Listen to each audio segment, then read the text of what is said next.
este versículo, conhecereis a verdade. Que verdade é esta? E a verdade vos libertará. Me libertar de quê? Eu não estou preso, eu não estou amarrado, não estou acorrentado.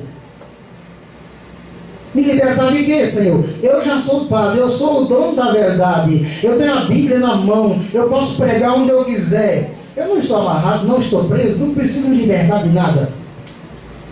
Aí senti o toque de Deus forte.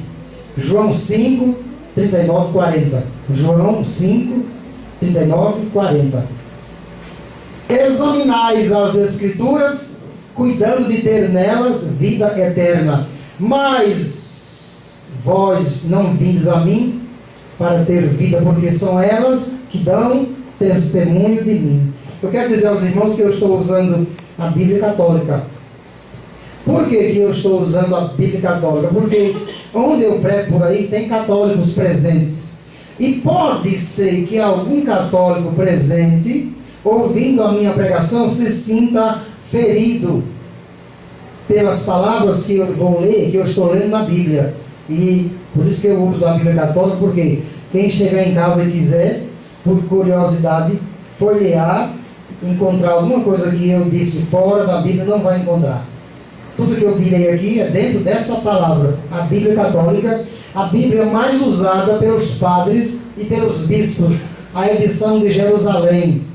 Então, eu dizia, mas Senhor, eu examino a palavra, eu já conheço a Bíblia, do Gênesis ao Apocalipse. Eu examino todo dia, eu prego todo dia, mas eu já conheço a verdade. E eu já tenho vida. Aí Deus tocava em mim mais uma vez. Mas você erra, mas você erra. Você está errando, que você diz que conhece as Escrituras, você está enganado, errando, não conhecendo as Escrituras e nem o meu poder. Nem o meu poder. Onde está escrito isso? Quem lembra? Mateus 22, 29. Errais por não conhecer as Escrituras e nem o poder de Deus. Não é só as Escrituras, é também o poder de Deus, como Romanos 1,16. O Evangelho é poder de Deus para todo aquele que nele crê. É salvação, é força, é poder, é vitória, é honra, é glória. Eu dizia que lia, eu dizia que conhecia, mas na verdade não praticava. Aí onde está? Porque eu comecei na Igreja Católica pregando sobre as festas profanas da Igreja Católica. De repente Deus me inquietou, de repente Deus me direcionou para um tipo de pregação que eu digo hoje, eu nunca vi nenhum bispo, eu conheci uns 50 bispos, eu nunca vi nenhum bispo e nenhum padre pregando sobre aquilo que eu vou dizer agora. Nunca vi. Primeiro, nunca vi padre pregando sobre as festas ou contra as festas profanas da igreja, e nunca vi padre pregando contra a idolatria. Pelo contrário, o padre tem que incentivar essas coisas para poder atrair os católicos, atrair e traí-los. Então Deus me direcionou. Isaías capítulo 1, a partir do versículo 11. Eu não vou ler na íntegra para não perder tempo, mas diz assim, eu vou dizer logo os textos que falam sobre isso, e os amados, se quiser gravar algum texto ou escrever, tem gente com a caneta, com papel, pode escrever, para ler em casa se puder. Primeiro, Isaías 1, do 11 ao 17. Segundo, Isaías 28, do 7 ao 9. Muito bem. Depois, Jeremias capítulo 6, do 13 ao 15. Muito bem. Depois, Ezequiel capítulo 22 e versículo 26. Oséias capítulo 4, do 6 ao 10. Amós capítulo 5, 21, 23 e capítulo 8, versículo 10. Esses textos todos estão dizendo que as festas e as solenidades que o homem faz não agrada a Deus. Isso aí não agrada, porque tem falsidade misturado com solenidade. Mas tem 2 ou 3 desses textos que eu falei que a gente vai ler, porque são verdadeiras palavras direcionadas à Igreja Católica e principalmente aos sacerdotes. Algum católico presente não quer deixar você confuso ou confusa, mas você vai ouvir o que vai ser lido agora, e quem sabe você chegando na paróquia, se por acaso Deus não salvar você hoje, você chegando na sua paróquia, ao seu padre, você pergunta: padre, me explique isso aqui que eu ouvi tal dia na pregação, me explique se tem isso aqui na nossa Bíblia Católica. Vamos lá. Vamos para Jeremias capítulo 6, de versículos de 13 a 15. Vamos lá. Jeremias 6, do 13 ao 15. Diz assim, meus amados: porque desde o maior até o menor, todos são gananciosos. Desde o profeta até o sacerdote, todos praticam a mentira. Preste atenção, não sou eu que estou dizendo, é a palavra de Deus, Bíblia Católica. Desde o menor até o maior, desde o profeta até o sacerdote, todos praticam a mentira. Eles cuidam da ferida do meu povo só de modo superficial, dizendo paz quando não há paz. Bom, vamos deixar o resto do texto para lá. Vamos pegar agora Ezequiel capítulo 22. Ezequiel 22 e só o versículo 26. Ezequiel 22 e 26. Diz assim: os seus sacerdotes violam a minha lei e profanam os meus santuários.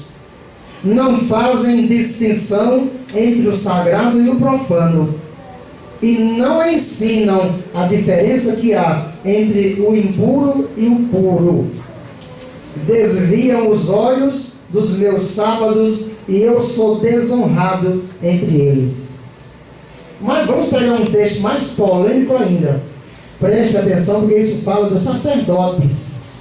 Sacerdotes. Prestem bem atenção. Oséias 4, a partir do 6. Quem pegou, pegue rápido para eu não perder tempo. Oséias 4, a partir do 6, diz assim: meu povo está se perdendo por falta de conhecimento. Agora preste atenção. Porque tu rejeitaste o conhecimento, eu te rejeitarei do meu sacerdócio. Porque esqueceste o ensinamento de teu Deus, eu também me esquecerei dos teus filhos. Quanto mais numerosos se tornaram, mais pecaram contra mim. Eu mudarei a glória deles em vergonha. Eles se alimentam dos pecados do meu povo e anseiam por sua falta. Presta atenção, diz assim agora, o versículo 9: como ao povo, assim acontecerá ao sacerdote. Eu o castigarei por seu mau procedimento e farei recair sobre ele as suas obras. Comerão, mas não ficarão saciados. Vão se prostituir, mas não se multiplicarão, porque abandonaram a Deus para se entregarem à prostituição. Isso aí é forte ou não é? É forte ou não é? Sim. Então eu pregava assim na Igreja Católica, sobre esse versículo aqui, esses 3 versículos. O sacerdote que é pedófilo comete prostituição. O que é homossexual também é prostituição. E o que tem caso com mulheres casadas também é prostituição. O que é que Deus disse? Vão se prostituir, mas não. Por quê? Rejeitaram a Deus. Mas algo interessantíssimo está em Isaías capítulo 28. É bom a gente ler isso aqui porque é forte demais. Isaías 28 e o versículos 7 e 9. Esses 2 versículos diz assim, meus amados: também estes se puseram a cambalear por efeito da bebida, sacerdote e profeta ficaram confusos pela bebida.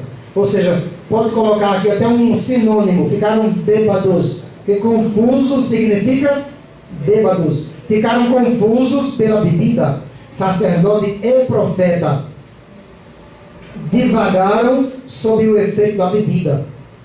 Ficaram confusos nas suas visões, divagaram nas suas sentenças. O 9. A quem ele vai ensinar o conhecimento?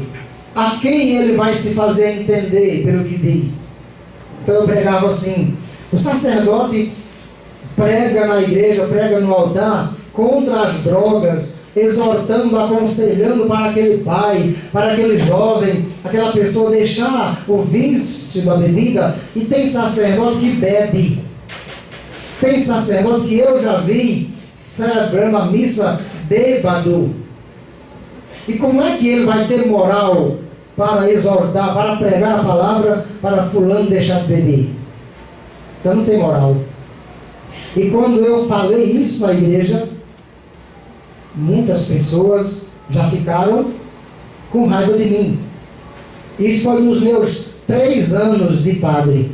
Logo nos meus primeiros 3 anos, alguém disse assim a mim: ele, um padre tão novo, já vem pregando coisa contra a igreja católica?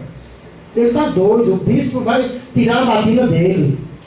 Ninguém nunca viu um padre pregar isso que ele pregou. Olha a expressão: nenhum padre até hoje pregou do jeito que ele está pregando, porque ele está falando mal dos padres da igreja católica. Mas na verdade não é falando mal, é pregando do jeito que está aqui na palavra. Mas por que a gente pregando a verdade não agrada? Que o povo, a maioria, não gosta de ouvir a verdade da palavra de Deus. A maioria gosta de ouvir sermão sobre política, filosofia, psicologia, mariolatria, menos da palavra de Deus. Assim é a maioria. Nem todos, mas a maioria é.